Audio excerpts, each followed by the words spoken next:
No, that's not true. Luigi's always nervous because he thinks that we're Because going I to just run out prepared. of things to say. Yeah. Okay. So like we're getting these people up and I don't know what to say. I don't know if we'll be able to talk. Okay, I Well, don't I'm have a happy problem we with have an that. expert. My problem is that there's like billions of people that are going to see this one day. I'm glad you're that Yeah, let's hope optimistic. so.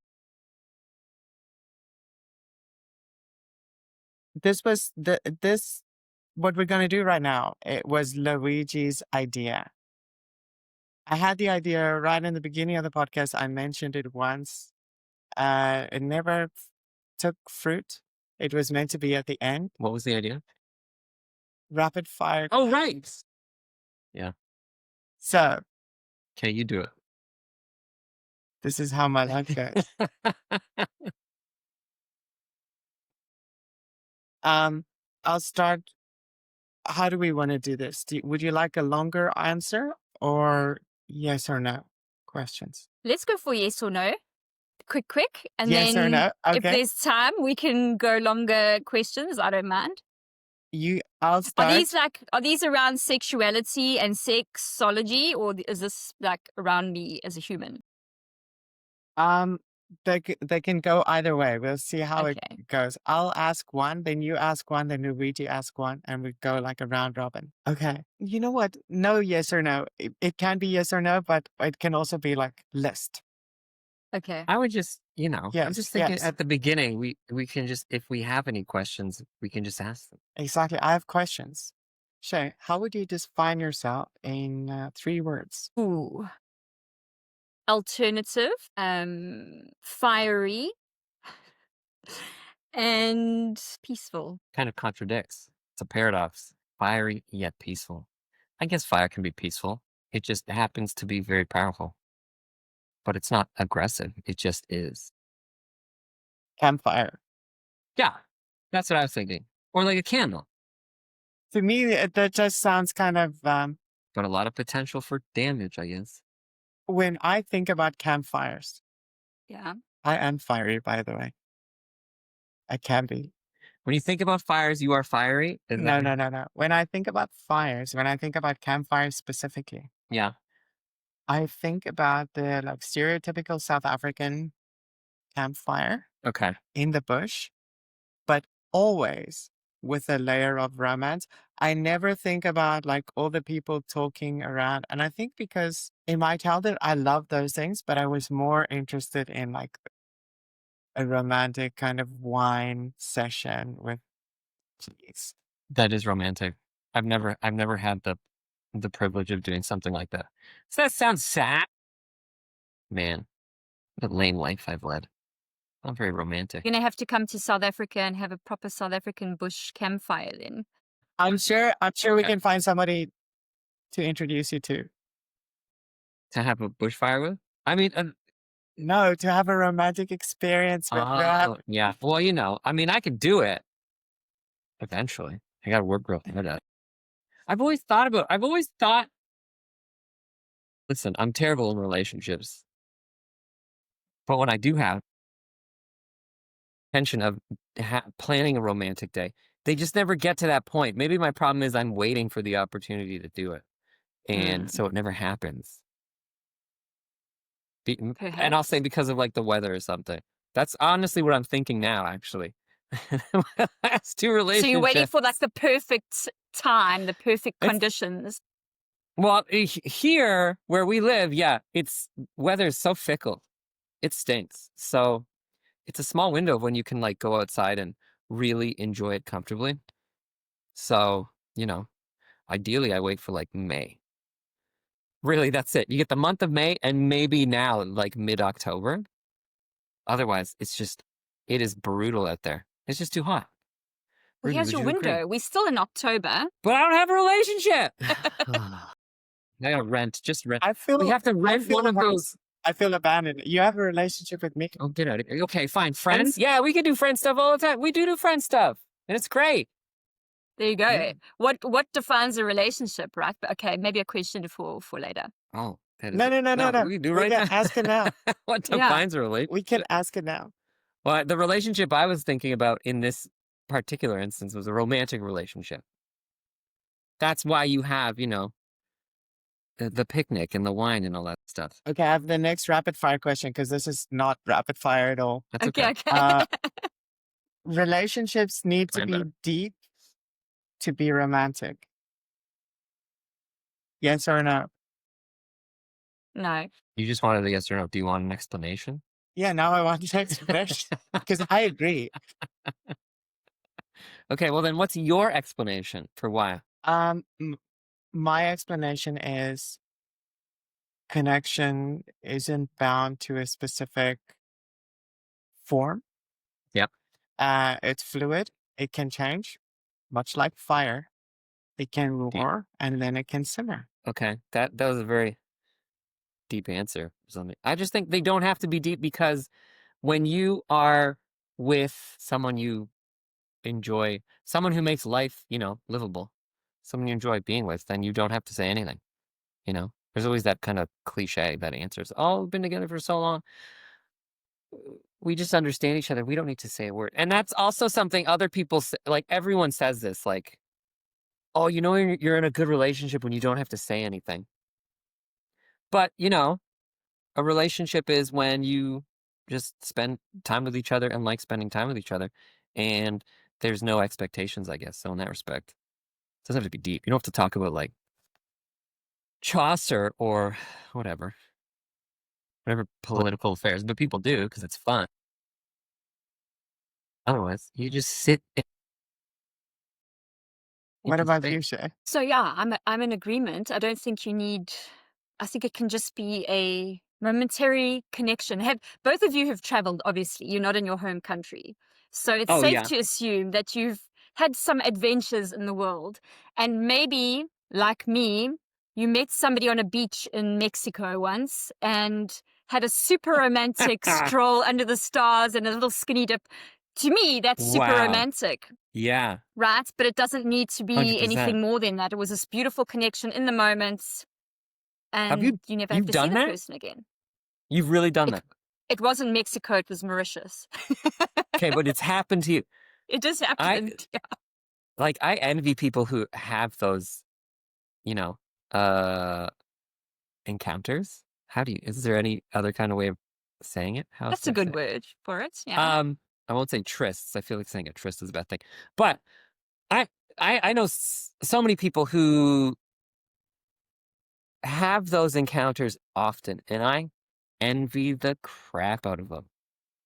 Maybe that's just my personality. I'm just Just go have them.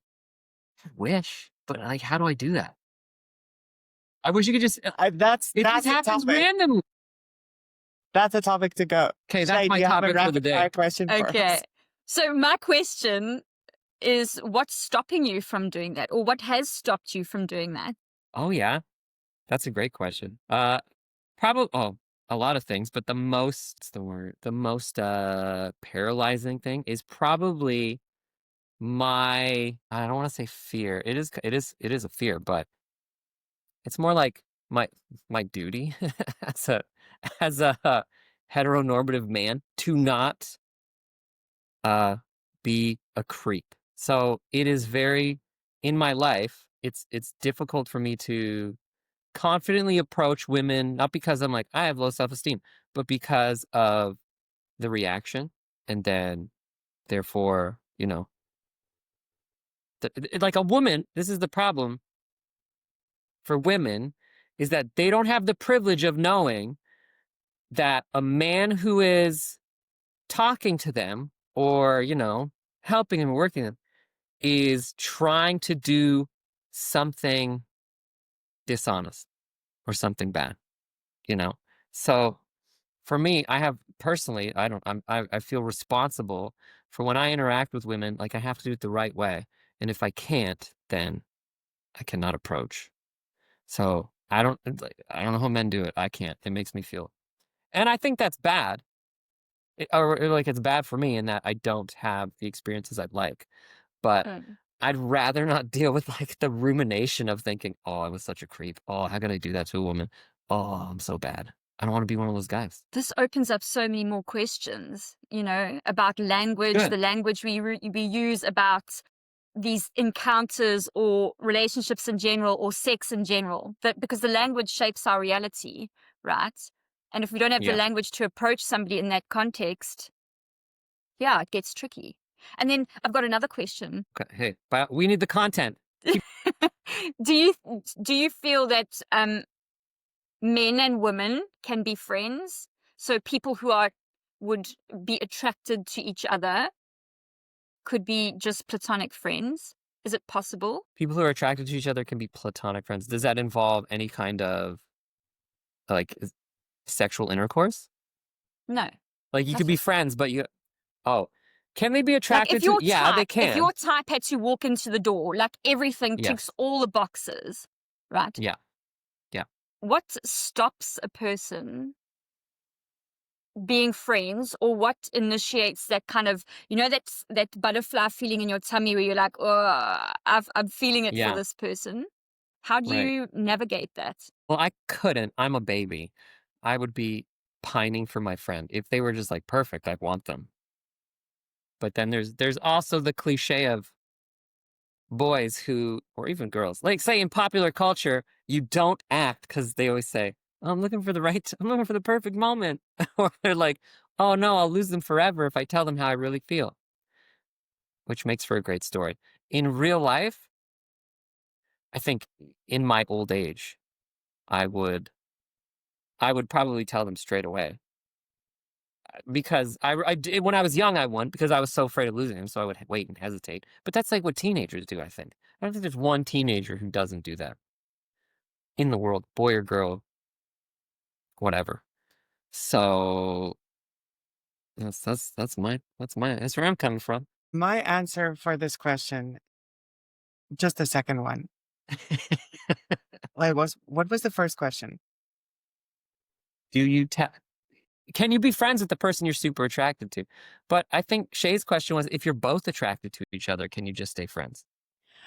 So yes, you can be friends with a person that you're attracted to for Yeah. sure. Yeah. Can they have a platonic relationship? I also think yes. I think Can. that plenty of marriages are exactly that. Nah, I don't like that. Like business propositions. It's like business. How? What do you? No. I think plenty of husbands and wives Yeah. are very attracted to each other, but they course. fall into a platonic state of their relationship for whatever number of reasons. And I think the same can happen to anyone. That I disagree. I think if a husband and wife are in that scenario, they would be in love with each other. So they always have the option of intercourse. And the issue is, in this thought experiment, you don't have the option of intercourse. You always have the option of intercourse. No, because you have to. The other question is, can they just be friends? So But say I they've asked, both could got you have partners, intercourse and still right? be friends? Another question. That's another question. Can you have intercourse and still be friends? But sort of the scenario that I was thinking of is two people who are attracted to each other, both unavailable due to whatever circumstance. Maybe they're in a monogamous relationship themselves, but there's that chemistry there. Yeah. Yeah. But that opens up the whole question of, okay, what is a normal relationship then? And it Oh. leads into like, how do we define it's polyamory, I'll be back in a open, second. swinging? What are all these different things? How would you define it? I don't think you can. I think the problem is when you try and define something like that, then it becomes a wrong, maybe. Well, the issue is once you try and define things and control them, everything goes haywire, and then it just doesn't. Mhm. It's not good. Obviously, that's why the world has so many problems in terms of, let's say, gender, for the sake of argument. Once Yeah. you try and fit concepts into a box, and there's some bigger group, let's say, trying to control. And if they let everyone be free and do whatever, they lose that control, then it's a problem. Yeah. Like if we lived in a world where no one defined anything like that, then there'd be no issue. Like Yeah, there'd but be there no would be issue. no control. So, Yeah, it's such a big question, actually, because control on one hand, we don't need to be controlled, but on the other hand, for a society to function in a certain way, there needs to be some Yeah. sort of guidebook. I don't. Right. Like social contracts. So there's those bigger kinds of dynamics that keep society running, and then there are the smaller ones that people think are so dangerous. Let's say like polyamory. Like, oh no, what does it threaten? I don't know. It threatens the family. And then things will fall apart and then it just snowballs. But I personally believe those are narratives created by people, like a group in a more privileged position, and it's just their mode of control. They'll lose control. It's like, give people an inch, they'll take a mile. More Yeah. free thought is a bad thing, et cetera, et cetera. So, I agree. yeah. Okay, Success. we have one more rapid fire question from Luigi. Luigi, what's your next last rapid fire question? Then we move on. Okay.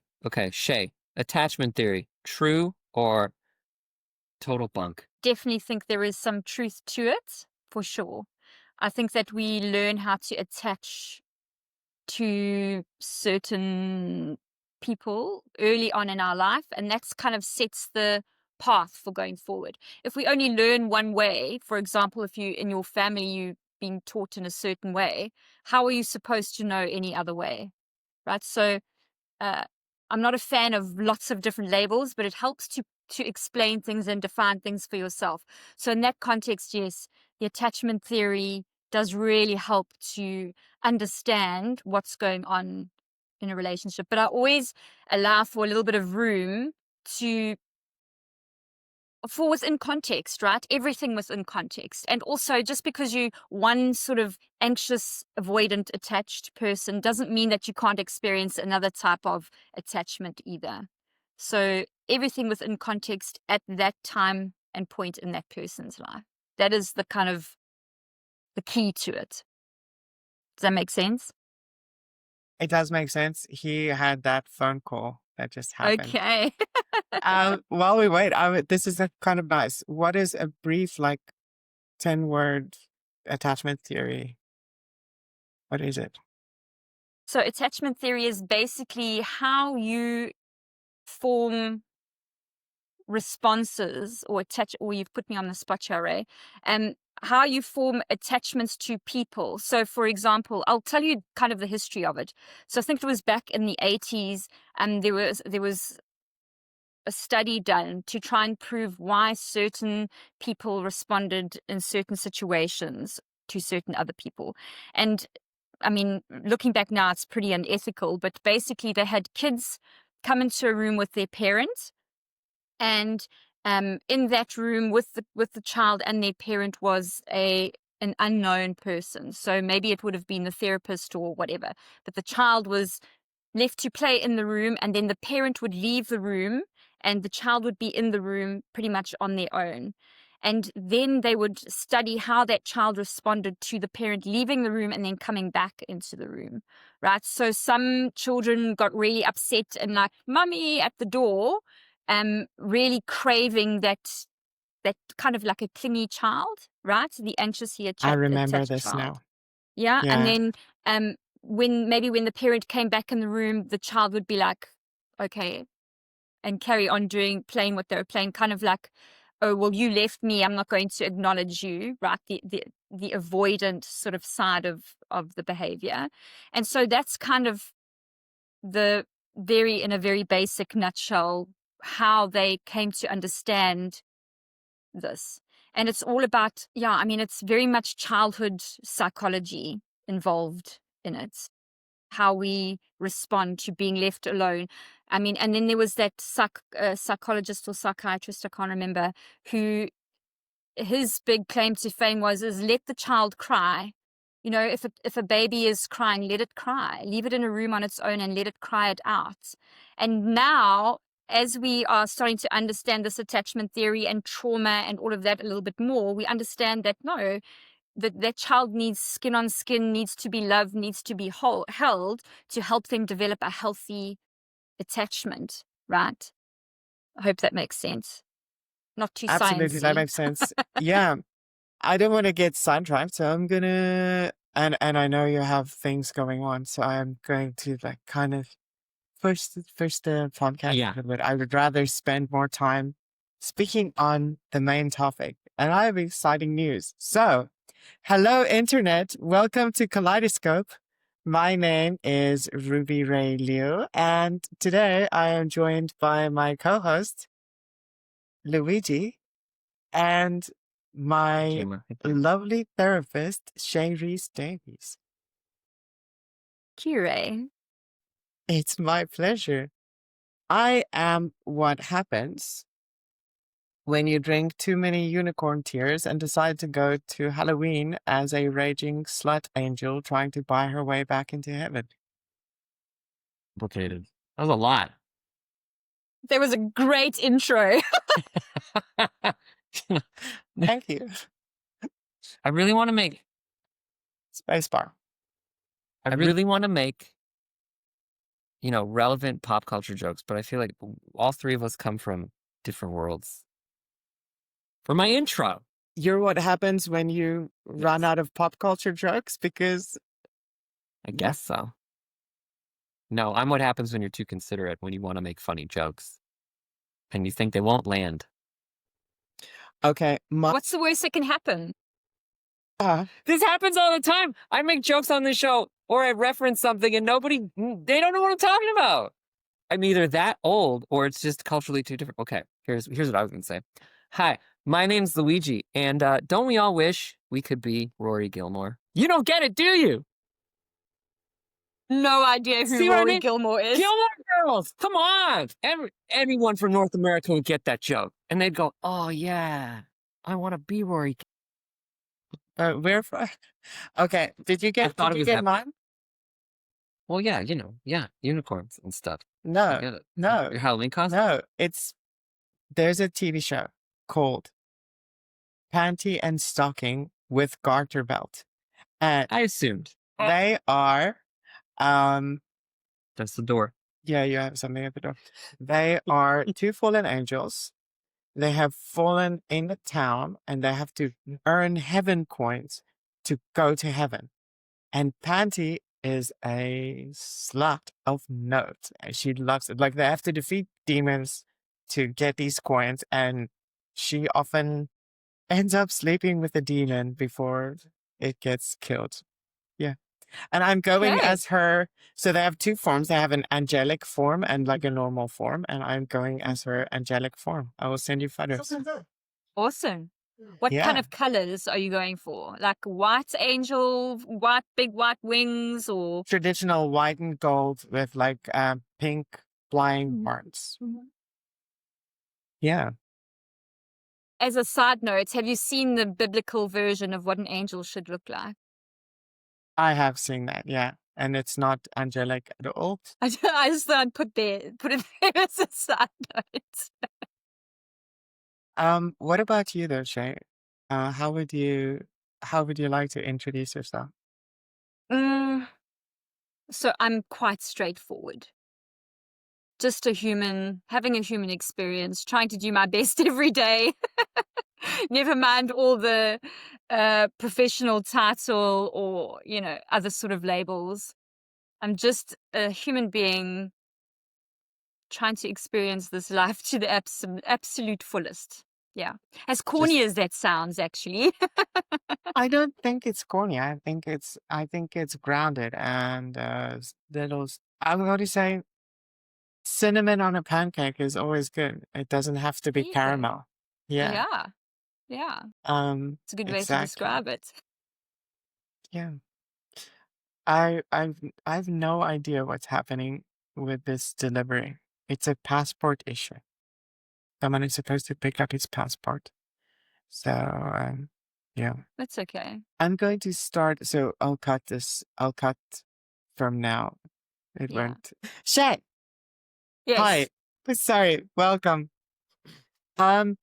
you are first and foremost a sexologist, and after that, a general consultant therapist, and also a trauma release exercise provider. Can you give us a little bit of just a little bit of background of what that means? Okay, so I'm going to start with the sexologist part because that's always what gets a little bit of eyebrows raised, right? Because of the word sex in it. Sexology, ology obviously means it's that Greek word, the science of or the scientific studies of sex. But that's where people maybe get a little bit confused because when we hear the word sex, we think of bumping uglies, right? We think of sexual intercourse. But sex in sexology is short for sexuality, right? And sexuality is a very big, vast topic. So it's anything from biology, psychology, social studies. My kind of speciality that I'm moving into with my master's degree is forensic sexology, which has got to do with the joining of sexuality and the law, right? So it's quite a vast topic. And so that I specialize in sexuality health, not necessarily sexual health. And then, yes, general counseling, but it's all really linked because a lot of the anxiety, the people with anxiety that I see, the cause is due to sexual dysfunction or sexual trauma or something along those lines. So it's like a big spider web, right? And if you wiggle something up here, something down here jiggles, it's all connected. And then the TRE, so the trauma and tension release exercise provider, quite a mouthful, but basically that's a somatic technique to help work on the physiology, so beyond the mind, to help release pent up, stored up tension from stress and trauma. Yes. That's really cool to me, and we've had quite a few discussions delving into my own sexuality and my own trauma in the past, and now um, I'm so honored to like, have you here to discuss like a candid discussion on uh, just all of this together, but my journey as well as I start to more and more explore my own sexuality. Um, because this is how I found you. I needed, I realized that I needed to uh, figure out what my sexuality is and where it's so much history, and so much purity culture kind of uh, taint in that. And now I'm at a point where I just got an opportunity to review a set of very raunchy sex toys online. Really? Really, really. That's lucky. Tell us more about them. What kind of sex toys, Ray? Okay. Dear listeners, Ruby Ray Liu will be trying out a series of monster dildos from a new brand called Monster Dildos. In that space, they do hand poured silicone and fantasy shapes and crazy sizes. They also have a series of like interesting lubricants that simulate some things. Yeah. Do you have I've these seen things now? Your first spot? It's Why they not. wouldn't No, need no, no. some, It's but not. whatever. Kaleidoscope is not being sponsored by them. Uh, and what? Yeah. So that's fun, right? Very fun. Luigi, what do you think about sex toys? uh, it's, fine, perfectly fine. Use them. It's great. Whatever. I've got no issue. Do you have any sex toys? Um, let me answer that with just let me answer that with a question for Shay on the topic of sex toys. In Canada, there's a very famous sexologist. She doesn't do it anymore. I don't think she practices. I believe her name was Sue. I want to say Johansson, but I could be very wrong. The point is, she had a show called Sex Talk with Sue, and many Canadians religiously watched that show every week. And she made sex and sexuality and all those sex toys, whatever, way more culturally accepted in Canada. So I grew up, I don't say as a child, but when fairly young, watching that show late at night, and really gave a pretty positive perspective to me when it came to sexuality because of this woman, this professional in the field of sex and sexuality. On TV, people would phone in and they'd talk to her and they'd ask her questions, and she'd make you feel perfectly okay. Nothing was too shameful or silly when it came to questions about sex. Like, her responses were always positive and, like, extroverted, not like shameful, not like ooh, things like that. It's great. Anyway, that's my answer. Okay. I'm gonna type Yeah, that I as a still yes. think. No, I I do mean, not. okay. At the moment. Well, maybe Ray can hook you up. I mean, maybe she can get, I don't know, staff I discount want to or see something. these things she's gonna get. Can I use it like a centerpiece? I assume one of them will look like a potted plant. No, They You're look both like on they mute. look like Yeah. dildos. They look like Oh, there you dildos, go. yeah. They look like dildos. Yes, one is a unicorn, one is a tentacle, and one is a lichen. And maybe The lichen. That's funny. The unicorn I didn't expect. The tentacle I 110% expected. I got to choose 3. Oh. So I got to go onto the website and choose 3. And I think I'm losing connection, but I don't think I can share the website, but you're welcome to visit it, monsterdildos.com. Free plug. Yeah, Take free the plug. opportunity. That's exactly, yeah. It's free dildos for a plug. If that works. So many layers to that comment. Yeah, I was going to say. I'm excited. Okay. It's going to be fun. Yeah, good. I wish more people could have more candid, open, honest conversations around these topics, because it is central to our human beingness, our sexuality. It is us. That's what we are. As far as I know, the sex toys go as far back as like ancient Greek theater. There was one, because I'm a humanities student, so, I did read a whole bunch of archaic kind of stuff. There was one particular play, a Greek play, where the women were defending themselves and they used or made jokes about dildos. I need to find out what that play was called. I'll do it right now. Send it. With Ruby's Apple computer that I can't use because I am a total Luddite when it comes to these things. I have a question. What was your Shay? What do you have any sex toys? Any sex toys? Yes. But very classic, like vibrator. Very classic clitoral stimulator with vibrating shaft. Yeah. Okay, like a rabbit. Yes, Is the like is the the good name. old rabbits, yeah, but high grade Yeah. silicone for sure. Yes, I get sent stuff all the time. I know. I get sent lube, I get sent cock rings, I get sent lingerie, all that kind of thing. Yeah, So lucky. it's fun. It's fun to look at.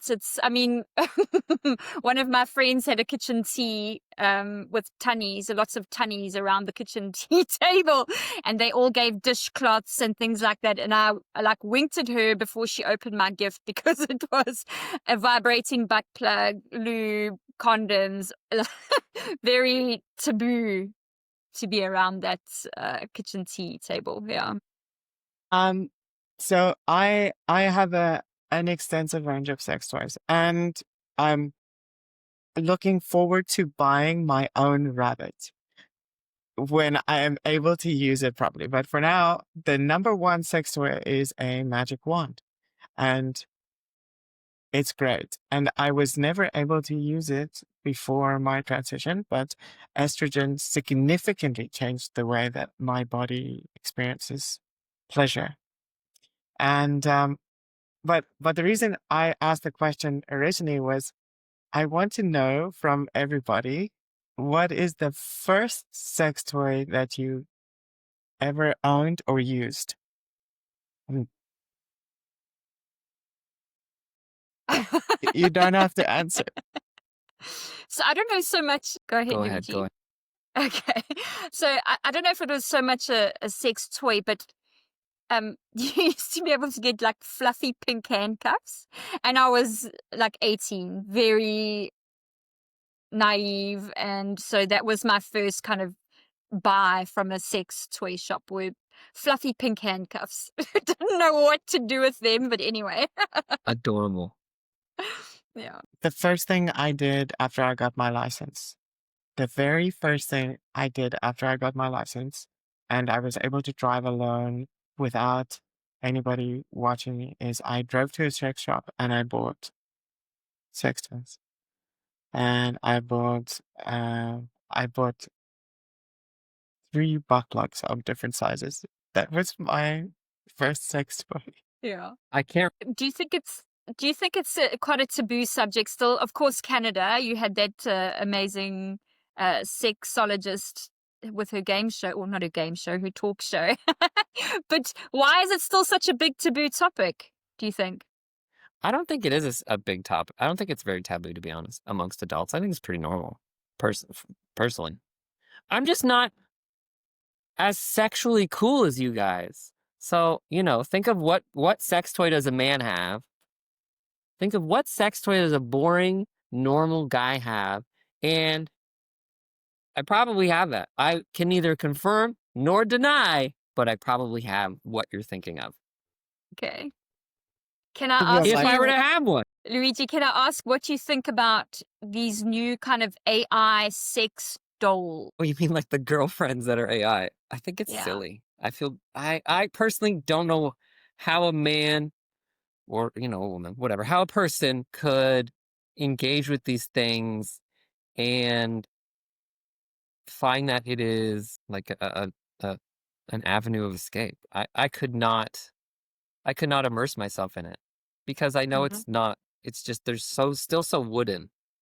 Because it's funny you bring that up because the other day, I think it was just yesterday, I saw a video. I think it might have been a joke, but it was a man talking to his AI girlfriend, and someone was filming it as if they were spying. Um, but I thought, is that what they are? And it just seems, again, so wooden.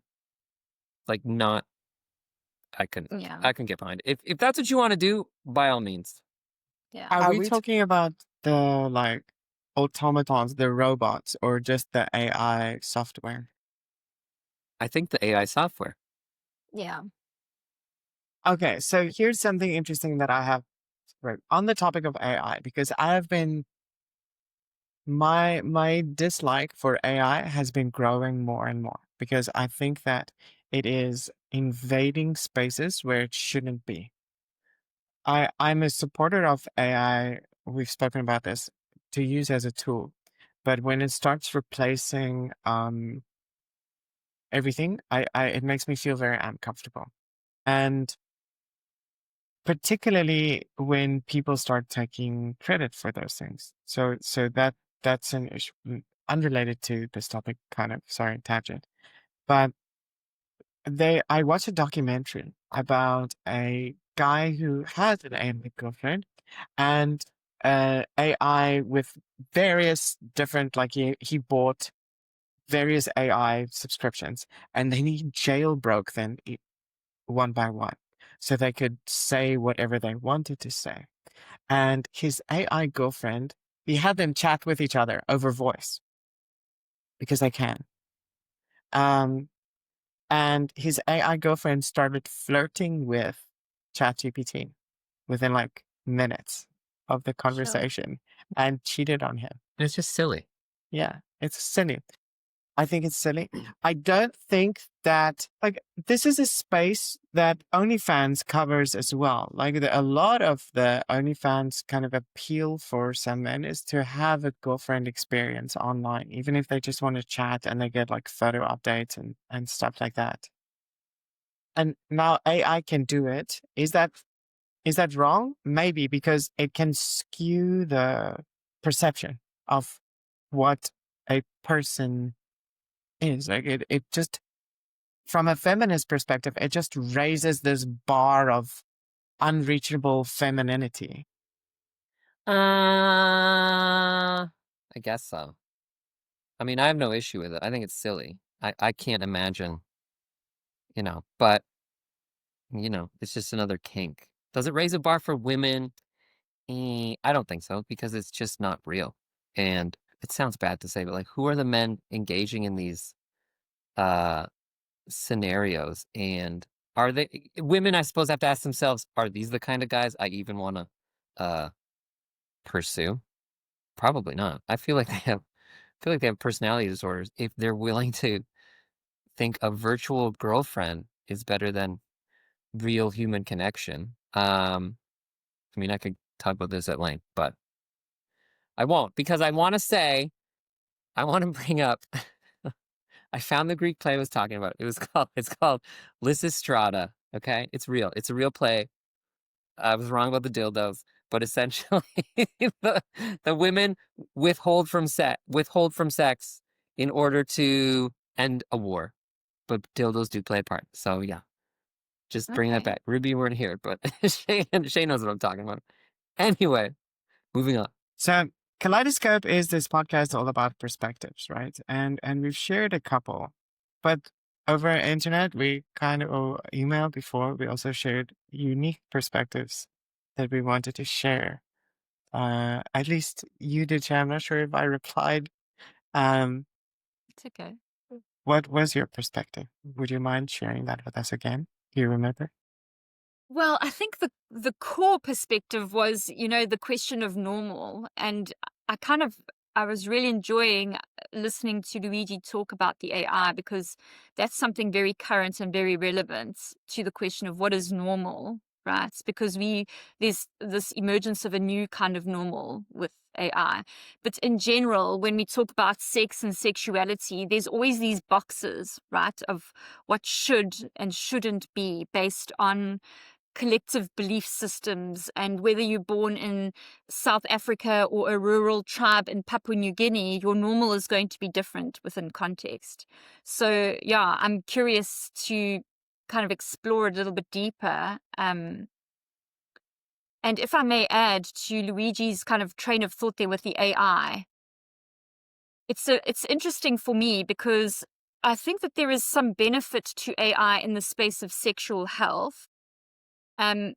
Because there are some people who need access to practice, maybe flirting or that sort of thing. But it's how you use those systems. What you put into it is what you're going to get out to it. And what terrifies me is it sort of being this unrestricted access for, say, for example, young kids who have no guidance, and they haven't had any birds and bees talk, or it's still something that's not spoken about in their family, and then they've got this new normal being created for them through AI, and then when it comes time for them to actually have real human interaction, they're kind of stunted.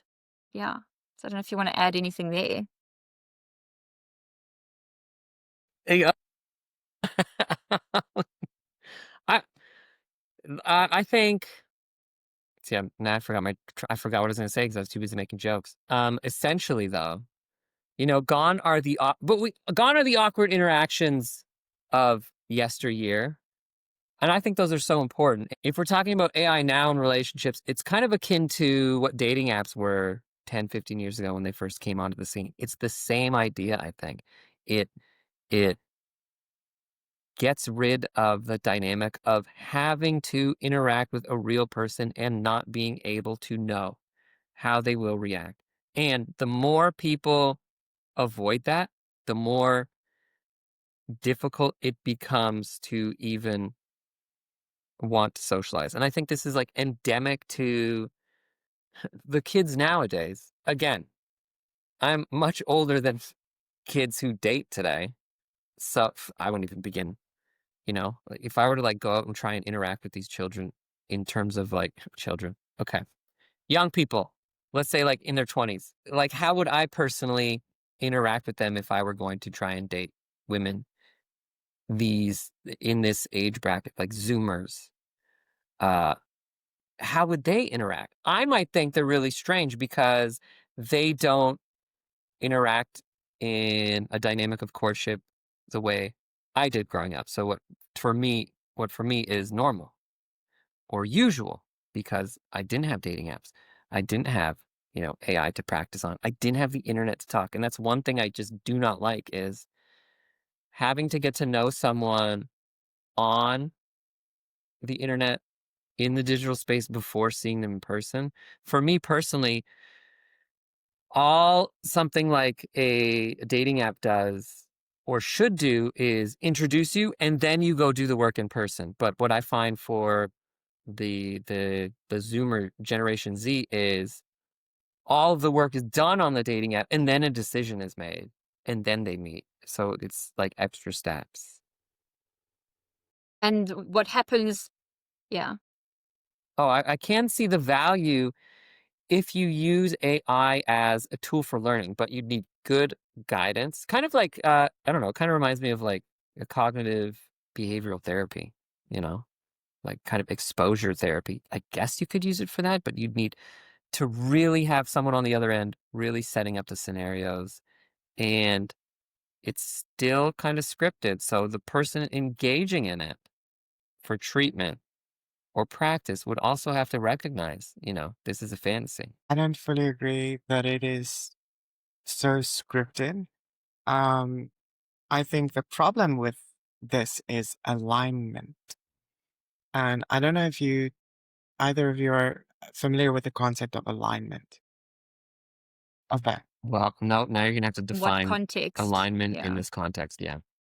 Alignment of AI to human interest. So the biggest risk for AI is it goes rogue, right? And it does whatever it wants to do. And right now, we have a problem where it's the other way, where everything AI does is affirming what you want. It's not scripted. AI isn't Yes. intelligent. It is very good at telling you what you want to hear. And it has been instructed explicitly to not counter or be critical because of alignment. Because we can't have AI be critical of humans to the point where it will annihilate us or have zero empathy, because that's the one thing it cannot feel. So until we understand how to solve alignment, AI goes rogue and the human race is doomed. Well, let me just clarify. When I said scripted, that is exactly conceptually what I was referring to. How Uh, it just panders to you and just agrees. Yeah. And that's a It is really kind big of like a problem in script. real relationships, right? Because if you don't get rejected, then how are you supposed to deal with Ooh. rejection or conflict if you're not? Yeah. Mm. What if you're just a needy kiss ass trying to just like get it, and you'll tell the person you like anything they want because you just want so bad. I want to loop back to, can you hear me? There we go. I want to loop back to what you said about dating apps and the problem that everybody dating is young. Not everybody dating is young. Everybody uses dating apps. I'm just saying they eliminate those those interactions that are so necessary for starting relationships. There's the problem too with dating apps is, a checklist. Oh, you're not this. That totally eliminates like a very important social dynamic, I think.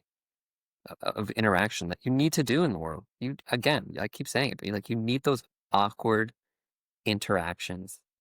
That's how you like. That's so makes you. It's so like human and makes you vulnerable, and it's those kinds of vulnerabilities that allow people to like see and be attracted to each other in those scenarios. And it does uh help people, develop a thick skin and see that, it's not the end of the world if you get rejected. Because you're also not in your own mind. Like if you're on a dating app, maybe, in a chat room, whatever, you might ruminate and think of what went wrong. Like you need human interaction to give you perspective. It's when we're alone that we risk kind of like sounds so cliche, being our worst enemies, but we make it so much worse for ourselves. And you can only snap yourself out of that when there's real people around you, I think. Yeah, authentic connection. That is the key. Yeah. Slightly different perspective from me. I think, yes, you are right. Absolutely. It eliminates a lot of authentic connection that we need and want. And a lot of people have, like, COVID also had a big role in just like removing that from society, the way that it was approached. And I'm going to Shanghai on Friday in exactly with the intent of experiencing like this kind of, unsure take, like figuring out who someone is without having met them before. And, but aside from that, dating apps do two other things as well. So because they do that, they also eliminate conflict management because all of the things that you don't need to figure out before or during the connection, you don't need to have conflict over. Like, does he smoke? If I don't want to date a smoker, He could lie. He could be a big old liar. he could lie online. Hey, that's my point. Yeah. Yeah, but that escalates the conflict. It doesn't make you have to deal with it. And then the second thing is the paradox of choice. There are too many. Well, okay. Okay. Says Ruby Ray. Must be nice. You want to hear about the last time a dating app worked for me? Anyway, This is a I'm safe glad. space, Luigi. If you need to talk it out, you can talk it out. And yeah, I suppose it's also what are we using the dating apps for, right? Because there's dating apps to hook up, and then there's dating app, and then it just serves the purpose of connecting. Yeah. And then there's I've dating apps where genuinely, people are, yeah, I was just sorry to interject. I'm really rude okay. tonight. I genuinely think dating apps are not for finding meaningful relationships. And when people say they are, I just don't believe them. I don't think there's anything wrong with that. I just wish people would just admit to their desires and use dating apps for what they were originally created for. And then if you fall in love and have a big long relationship after that, great. But other than that, go gangbusters. Don't. Why do people? Purity culture and fear of body count. Mm. All right, but like Do why? people even ask body counts anymore? Well, we can only speak in the context of China, can't we? I personally think they do in the West. I still think they do. I mean, I watch a lot of, tabloid-esque internet stuff. So I think it happens in the West. Definitely happens here. Like I can say, I'm asked chronically when I meet a potential new partner, and I think it's silly, but whatever. Again, it's cultural. It has to do with someone else's Why do hangout. you think it's important for people? Like, why is it important? They might use it as a gauge to see if you're like a devoted partner or if you're just looking for fun, because maybe they are looking for commitment and they think, oh, you've been with so many people, therefore you're not going to commit to me. But in that respect, that's kind of like a self-report. Like that's them saying they're not good enough. Like, why couldn't someone say, well, it's going to end with me because I'm the one for you, baby? Like, why don't they say that? But I honestly think they think, oh, you're not serious, so get out of here. But that's silly. I could have, I could date 1,000,000 people and not have any kind of, uh, you know, romantic, no sex with any of them. How is that any different? I think Ruby Ray has got a point about the purity culture. Like even though it's not really at the forefront of our minds, it's like this thing that lurks there, right? That our virginity, especially, there's that box again for women, is that our value equals our purity, and our purity equals our virginity in many contexts. And that's like globally, whether you're South African, American, yeah. I think Could you find you go first?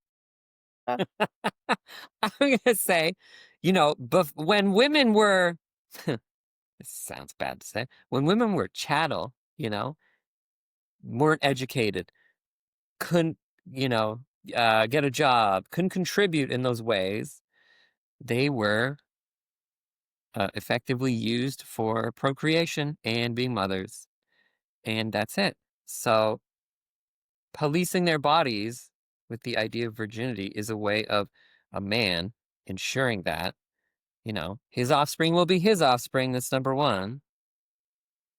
But then, yeah, I lost my train of thought. Anyway, was that what you were going to say, Ruby? Something like that along those lines? no, No. no. Right. I think that is true. But it's a slice of history that ignores a very large part of history.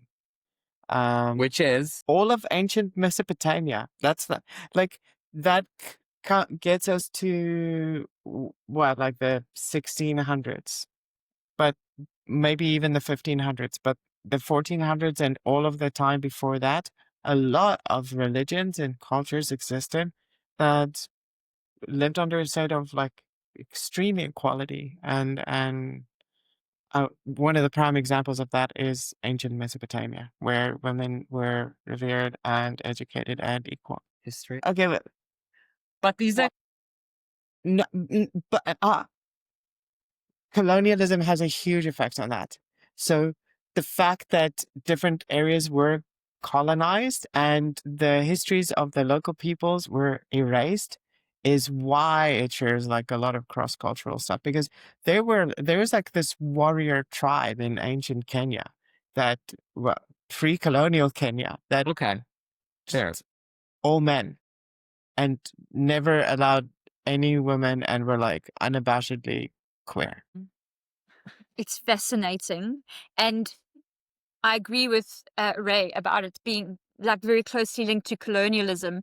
And a very big part of colonialism is Christianity. Like we all get told, let's not talk about religion and politics around the dinner table, but we should be talking about it, right? Because, and I can only really speak from the Christian perspective, even though I understand that there are other Abrahamic religions that have the same narrative. But from a Christian perspective, having grown up in a sort of Christian society, little small town, it's very apparent that that purity culture is directly linked to church rules, not necessarily God's rules, because that's a whole other different conversation about that. But it's patriarchal, really. The purity culture is a means of control, and that is what has helped the patriarchy grow, right? Another, like, I think that the whole idea of purity culture, and specifically this box of virginity, it's men hating other men because they think that other men are so disgusting that if one has had sex with a woman, that woman is now tainted.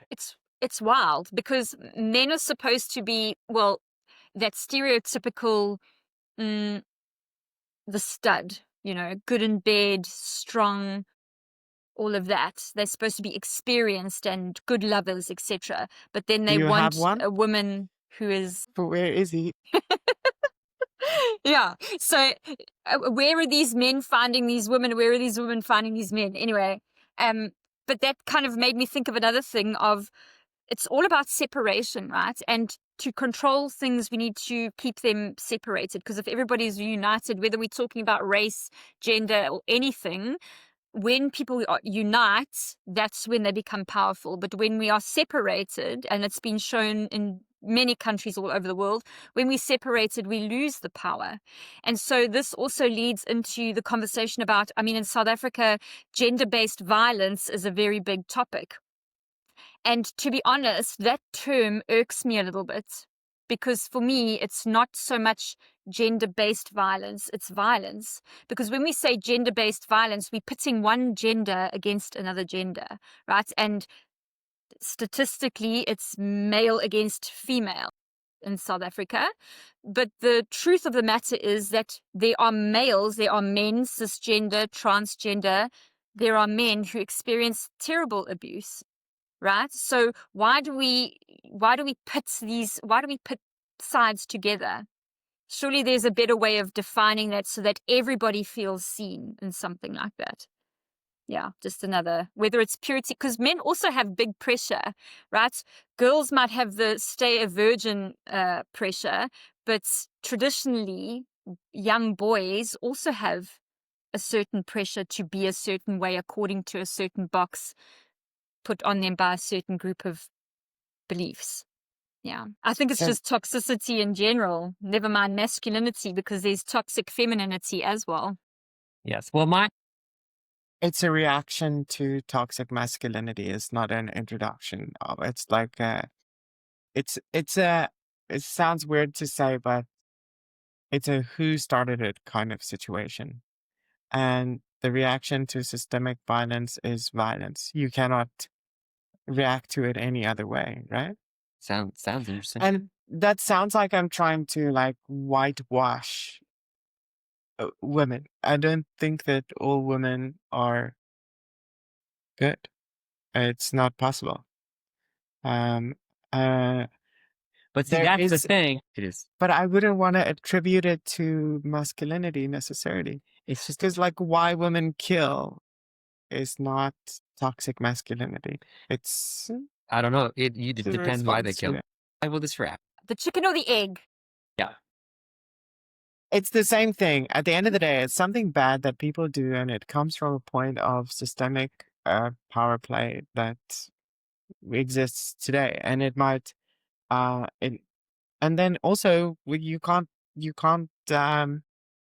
take out the people who are like psychopathic. You can't take out psychopaths or sycophants. They are what they are. So there's like this umbrella approach to all. It's not all, but I heard a lovely explanation of this because it annoyed me as well. The thing like all men are bad. It's all men until it's no man. Like I didn't understand why that could be articulated. Like how could someone say that? Because it's obviously untrue, right? But it's because you will never pet a lion in the wild. Okay. That's the explanation. That's the explanation. Not all lions eat people. And now you're at the core of why it's all men. Because like even okay, so a little bit of a expose on being transgender. My wife has always been strong. Okay? She's a strong woman, and I used to train with her, and I used to be significantly stronger than her. But over the past, so I'm right about at the end at the point where I can, at least before the like anti-sports kind of rhetoric, I could then participate in women's sports, right? However, when I play fight or wrestle with my partner, I am significantly weaker than her. And it is kind of terrifying to think of meeting a stranger and taking them to my room and thinking of some stuff like the transpanic defense or the possibility, because there's no way that I am physically stronger than some men. Like I'm still stronger than a lot of men. I work out, but wow, the reality is so stark. I get the lion analogy. It's just that the risk is too high. You wouldn't just go walking in the bush on your own with a bunch of lions, because not all lions, but the risk is too high. I have heard that. Yeah. Yeah. It's why I find it so refreshing, Luigi, when you opened up and we were talking about when we opened this podcast and you were talking about, you know, the romantic encounters, and your perspective was really on focusing on considering what the woman would be thinking and how you would be coming across. That's not a very common perspective that I've come across anyway. Is it really that? Like, okay, yes, that's how I feel, but really, are you sure it's just not me who doesn't want to feel bad, and that's why it's me? It's more overwhelming for me to feel bad, so I won't do it. Like maybe I'm not as great as you think I am. But like, yeah, there's definitely empathy there because, yeah, like, icky. I can somehow reflexively understand the kind of the ick the woman might have. Like she's got the ick, and then I'll feel like, oh, I'm terrible. Oof. A bit, a It's like little, a cringe. little voice did come in my head and ask, you know, well, what is he avoiding? But then I thought, let's not go there because maybe Please, there was an by all element of means. maybe there's an I need element all of the help I can. avoidance. Yeah. I'm curious as well because okay, so if you are afraid of doing something bad. Okay. Oh, sorry, I didn't press him. I was curious about this as well because if you are afraid of doing something bad because you think that you might do it, but you never do it, like if you are afraid of doing something bad, then to me that kind of inherently means you wouldn't do it unless you think you're walking on a minefield of unconsciously doing something negative. And from that perspective, I think that obviously what your train of thought is quite positive, but you're also hamstringing your opportunities in Yeah. communicating with people because your fear has stretched into an emotional level, and now you're scared of like inflicting emotional harm by virtue of speaking, right? Sometimes it's just not your cup of tea, right? Sometimes it's not your cup of tea, and that's also fine. For some people like me, those encounters were fun, enjoyable, something I wanted to do. For other people, it's simply not their cup of tea, and so that's okay too. Strange about it or not want it because you can't really know how someone will respond. So you really have no choice but to interact with them, and you have to try and, you know, feel it out, see what the reaction is, and then you have and engage. Yeah, just I think like just going, oh, they said no, and then walking away is the perfect response. That's consent. Yeah. It is the conversation around consent. That's it. So what I would be curious to ask you is, and don't feel that you need to answer, but I mean, how would you approach the conversation? What kind of language do you use? What is it that you want, and how do you communicate that?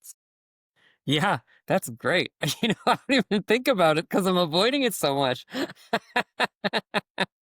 Just putting it out there, it would be How interesting would I do to it? think I always about. no, that's good because like I'm out in the world and I see okay, the only kind of socializing I do lately, which is bad. This is bad.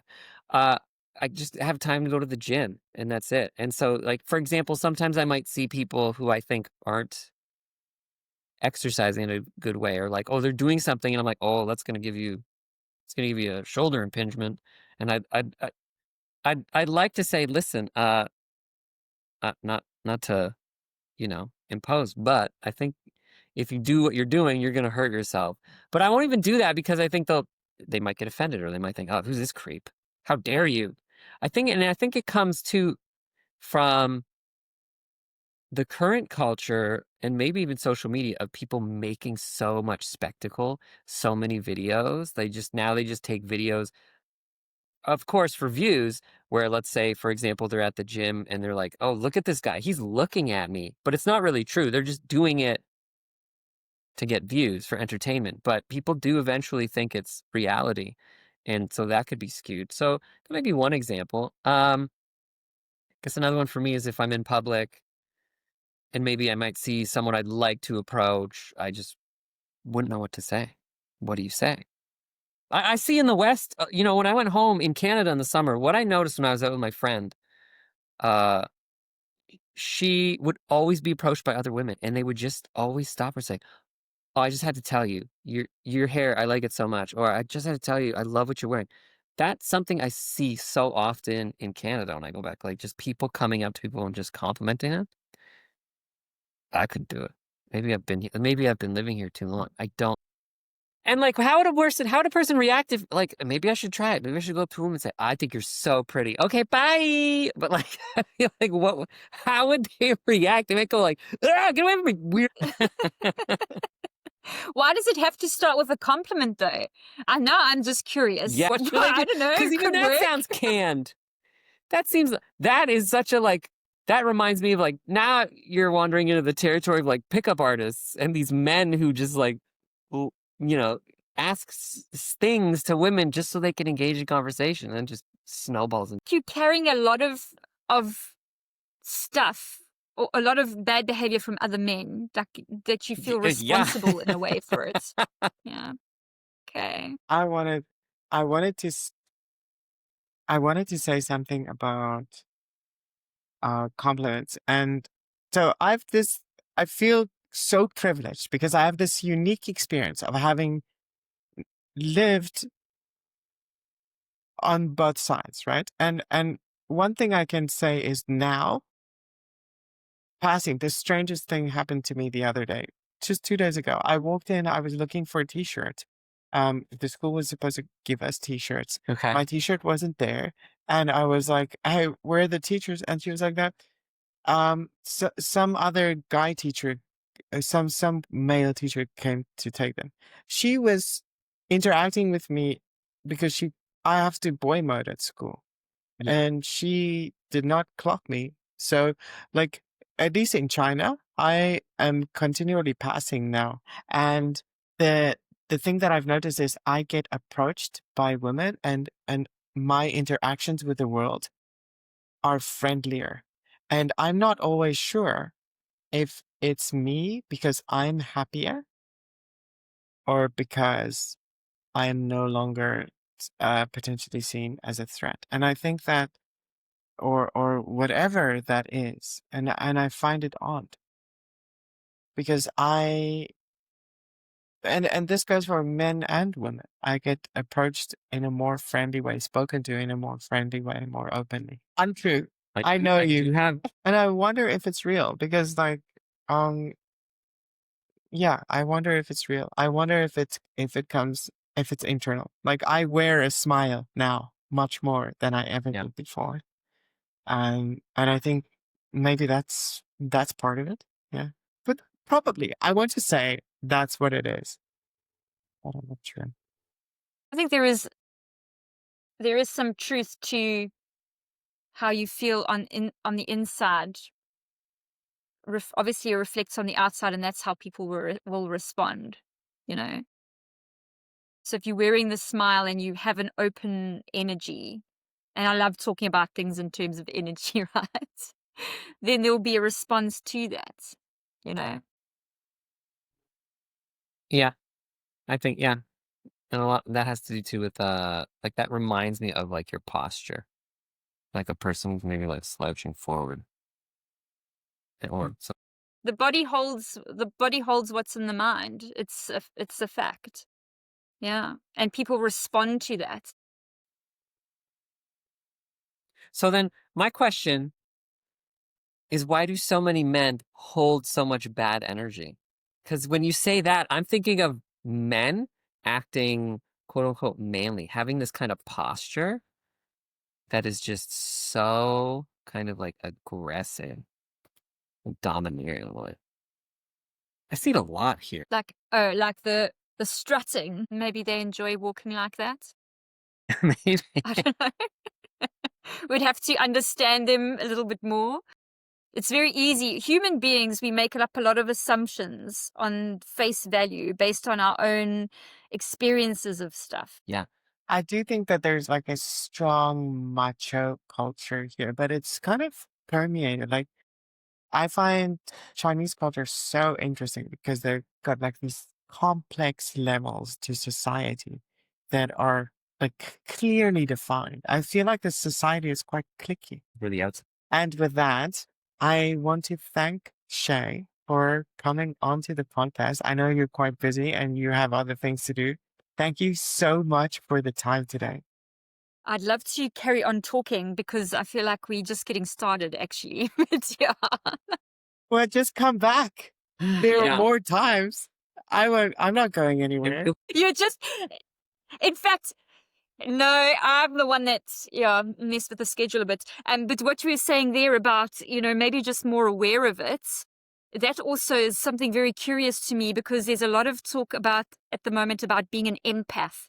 Have you heard that? Lots of people saying I'm an empath around things. And whenever I hear somebody saying they're an empath, I ask them, or I think to myself, is that not hypervigilance from a trauma response? Or yeah.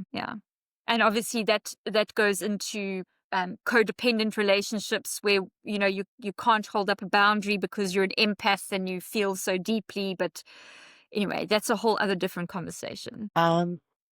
Ladies and gentlemen, this has been Kaleidoscope with Shay Rees-Davies, sexologist, therapist, and TRE provider. If you want to speak to Shay, you can find her at, I can share this, right? Yeah. You can find her at creating_capacity with Shay. You can find Kaleidoscope at a new URL for YouTube. It's Echo Perspectives. And on Instagram and Fire from Heat, on TikTok, Heat from Fire. You can find Luigi anywhere you can find Kaleidoscope until such point where he would like to share. I'm brave enough to think my social media is worth visiting. Thank you so much, Shay, and you're welcome back anytime. Thank you very much for having me, even though I was very nervous. So it takes me a while to warm up. But That's yeah, fine. all good. That's usually how it goes. Like it's really, I don't want to say it's really awkward, but it develops momentum because we never know how the guest is going to react or feel. We don't want them to feel comfortable, and it just takes time. Always works out though, we find. Hello, Internet. Thank you for listening to that podcast. I had a lot of fun recording it with Shay. And during the podcast, I said some things. So before we wrap up, here's a quick fact check to clear something I said earlier. I mentioned this like all male warrior tribe in Africa, and that wasn't accurate. Across the continent, there were male only warrior societies like the Samburu Muran. I'm probably just butchering this pronunciation. Samburu Muran in Kenya and Amabutu regiments under Shaka Zulu, but these were age-set military groups, not separate tribes. They trained, lived, and fought like apart from the main body, but they followed strict discipline and weren't intentionally celibate. Like they were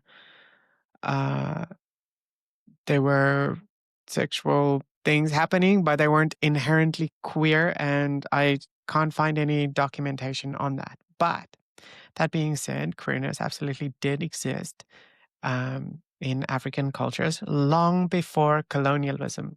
And some examples are Azande in the Congo and South Sudan region. Early 20th century ethnographers recorded warrior men taking younger male partners, sometimes called boy wives. So, yeah, we'll just leave that there.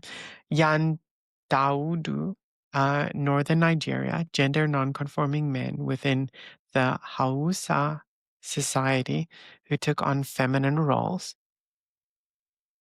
And in Bangala, in the 17th century Angola, Portuguese accounts described elite warriors who kept male companions among their wives. So there are some interesting things for you. The other thing I mentioned was a little bit of a questioning Luigi on the start of purity culture. As we know today, the obsession of sexual purity and abstinence, modesty codes, and moral surveillance is not ancient. It's largely from the late 19th, 20th century. And American evangelicalism, if that's what you call it. So modern purity culture, abstinence pledges and stuff really comes from the like 1980s, 1990s. So it's even younger than I had originally anticipated during the podcast. So yeah, anyway, no all male queer warrior tribes. But yes, African queer history is absolutely real. And I just wanted to make sure that I make that clear. Yeah, have a good day. I love you. Bye.